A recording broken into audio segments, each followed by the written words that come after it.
Hello, good to be with you. I'm Lindsay Reiser, and we are following breaking news out of Washington, where the House has passed a DHS funding bill ending the longest partial government shutdown in the nation's history. After 76 days, the legislation will now head to the president's desk for signing. The bill funds the Department of Homeland Security, except for ICE and Customs and Border Patrol. A separate Senate-approved bill was adopted last night to begin crafting a budget reconciliation plan to fund those two departments for 3 years. House Speaker Mike Johnson spoke with reporters after the vote. In defending our homeland, we pray that the Senate can now pass our FISA bill as quickly as possible, and you know they're deliberating over that right now. Now, I just want to say this. Sometimes the process around here is cumbersome. That's the way this works. But in spite of our razor-thin, historically small majority, House Republicans continue to deliver for the American people.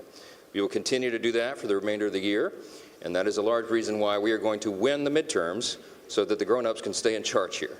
Take a few questions. Mr. Speaker, isn't this a solution on DHS that could have been passed days or weeks ago? Why did it take this long? It couldn't, and here's why. You heard me trash the bill when it came over the first time because it literally was drafted in the middle of the night. It was about 2 o'clock in the morning when they came up with the final language, and it was haphazardly drafted.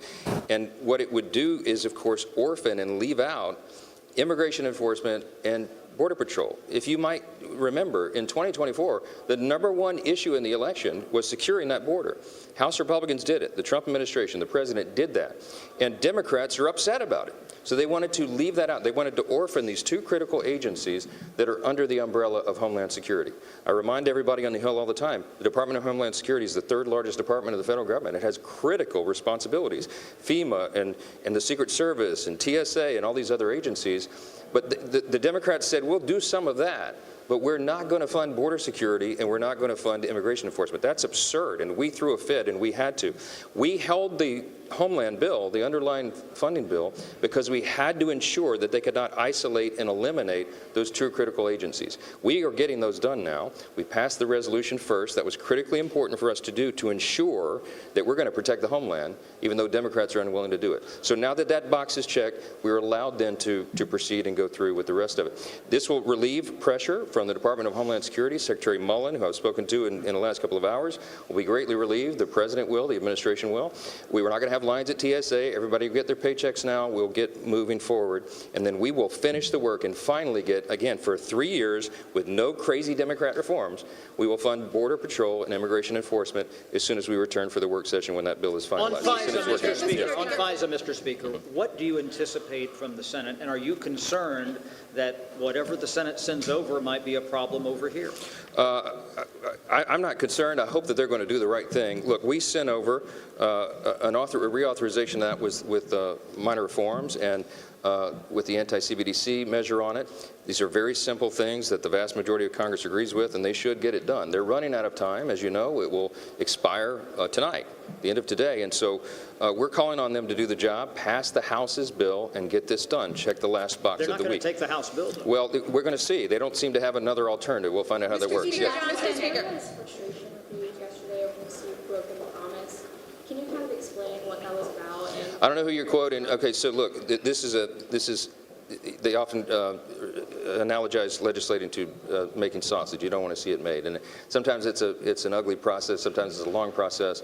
I've never broken my word to a single person in this building. Nobody can tell you they can. There was a lot of emotion and frustration yesterday because sometimes when you have a small margin, as we do, we're currently working on a one-vote razor-thin margin because of absences and the rest, and people have, different ideas, different priorities about very contentious pieces of legislation. The equations that we solved on legislation this week were virtually impossible. Many of you said it couldn't be done.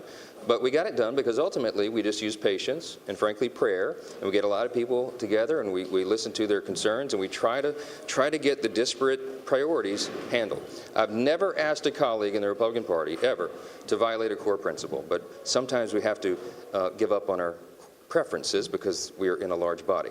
On some of these bills, some of the ones that I just named for you, they're so complicated and so complex that you literally had irreconcilable demands on either side of the House Republican Conference. And so it takes a long time to work through that and get people to consensus. But we do that patiently. We do as we must, and we ultimately deliver. Don't doubt the House Republican majority. We always deliver for the American people. We did it again in spite of the challenges, and we'll continue to do that. Thank you so much.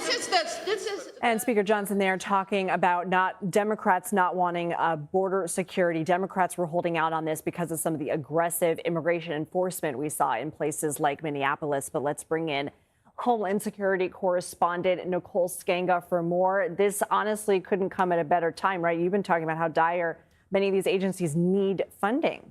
Lindsay, I just got off the phone with members of the Coast Guard who say they are hugging one another. Some of them are crying. They were scheduled to lose funding, run out of emergency funding to pay active duty military on Friday. And, over the past week, the lights have shut off at duty stations, at recruitment offices.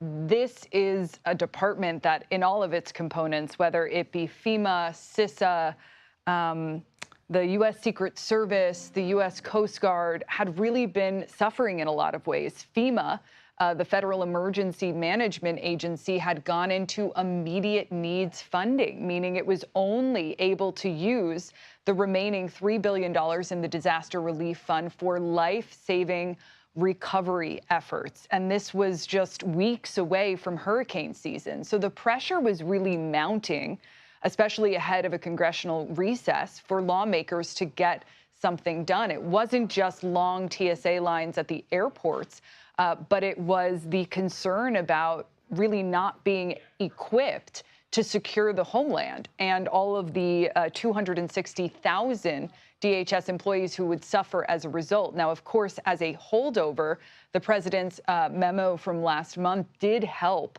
to pay some DHS workers in the meantime, but that money was running dry. And this administration was getting to a point where it was not going to be able to pay not only active duty military, but also law enforcement. And I think everyone, understood the urgency here. The White House finally directed Congress to vote on this, and we saw the result of that today. And do we know yet how this reconciliation process is going to work now to fund ICE and CBP? I think what we understand from the reconciliation process is that not only it's something that Congress can only do once every fiscal year, and it sort of eliminates the need for a filibuster, or rather the option of a filibuster, so Democrats cannot shoot it down. What we do know is that what Republicans are trying to do is push through $70 billion in funding for both ICE and CBP over the next 3 years. In other words, this would fund all of the immigration enforcement agencies within the federal government through the president's second term in office. And I think the irony of all of this is that none of the reforms that Democratic lawmakers were pushing for, beginning really in January after we saw two U.S. citizens, Renee Good, Alex Preddy, shot dead during protests in Minneapolis as a result of those sweeping immigration operations. None of the reforms that Democrats were asking for, be it taking off masks, having body cameras on them, getting rid of administrative warrants, none of those reforms happened. And so it will be interesting to see how immigration reform proceeds in Congress, if at all. It's obviously been quite some time since we've seen that, how the Department of Homeland Security proceeds, and whether or not, after such an atrocious 75 days of a department being shut down, Congress will continue to legislate through shutdowns moving forward. Because as the commandant of the U.S. Coast Guard told me just yesterday, this can never happen again, Lindsay. Legislate through shutdowns. Striking. Nicole Sganga, thank you. Thank you. Let's go now to CBS News senior White House and political correspondent Ed O'Keefe. Have we heard from the White House? Do we have an idea of where they will stand? We have not, but the president, of course, has been pushing Congress to get this done, wanted the shutdown over, has wanted it over for the last 75 days, but of course didn't engage much on the details, realizing that this was first and foremost a disagreement amongst members of his own parties, and then obviously there remain big issues regarding immigration policy, which are going to be handled in this other legislation that is also going to deal with a lot of spending issues. So we anticipate, but we don't know for certain, the president will sign this soon and allow the almost entire DHS to reopen. Of course, it's FEMA, It's the Secret Service, it's the Coast Guard, it's other elements, but it is not Customs and Border Patrol. It is not Immigration and Customs Enforcement. So TSA, FEMA, Coast Guard, and the Secret Service will all be fully restored. So sometimes in politics, we got to call balls and strikes. Who comes out of this party-wise taking the brunt of the blame? Who is going to call this a win and have proof to back it up? Nobody seems to be winning in this round of shutdown politics. The president and Republicans, recent polling has suggested, are taking it more of the blame in the sense that they are in control of Washington and allowed it to occur at all. What Republicans are now arguing is that because we have reopened this part of Homeland Security and now have total control over the policy and spending for immigration and customs and border protection, because we're going to do it in that kind of bill that only requires majority, therefore Republican support, they see it as a policy win and argue that Democrats wasted their time because now they're not going to be able to authorize or approve spending for those two parts of immigration policy for the next several years. That said, Republicans know that the nation is, in essence, opposed to what was going on in Minnesota earlier this year, which led to the death of 2 Americans. And you've seen the White House scale back those more aggressive operations and reassign or fire a lot of the leadership that was involved in putting those decisions in place. All right, Ed O'Keefe, we appreciate you. Thank you. Let's bring in CBS News Congressional correspondent Nikole Killion from Capitol Hill. What reaction are you hearing?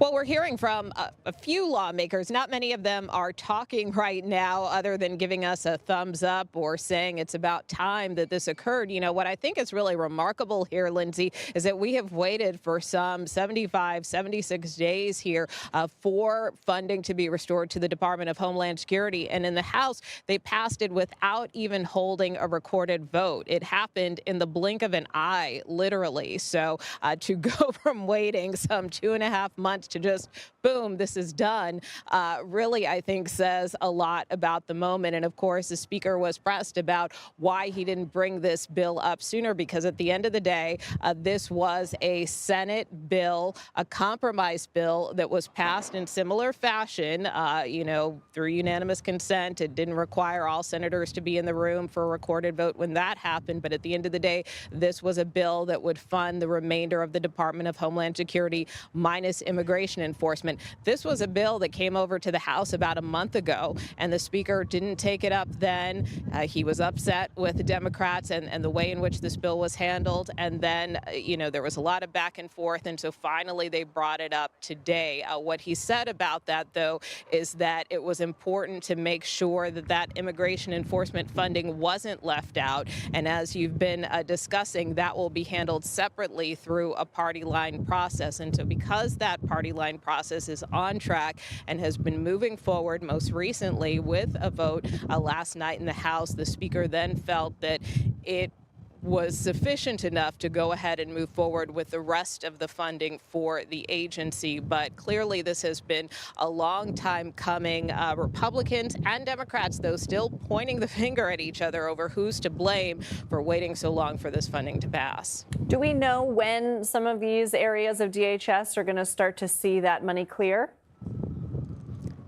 I mean, it should be immediate. Look, the speaker said that he spoke with Secretary Mullen recently. Of course, Secretary Mullen, being a former member of this body, a member of the U.S. Senate, who knew very well the needs of the agency and had warned that funding was going to run out soon after the first of the month, beginning in that first week of May. So timing was really critical here. We obviously saw the Trump administration step in to temporarily fund these workers, pay everybody's salary, but those were limited funds. So, of course, now with this bill clearing the House, it opens that funding spigot back up. So hopefully, folks can get paid sooner rather than later. Obviously, we will have to check with the appropriate entities that handle payroll and the like to get a better sense of, when this will start hitting people's paychecks. But I can certainly say that it is welcome relief, not only to many lawmakers here on Capitol Hill, but to the hundreds of thousands of federal workers within the Department of Homeland Security who have had to go without for so long. Never a dull moment on your beat, and multiple other things happening on Capitol Hill today. Nikole Killion, we appreciate you taking some time for us. Thank you.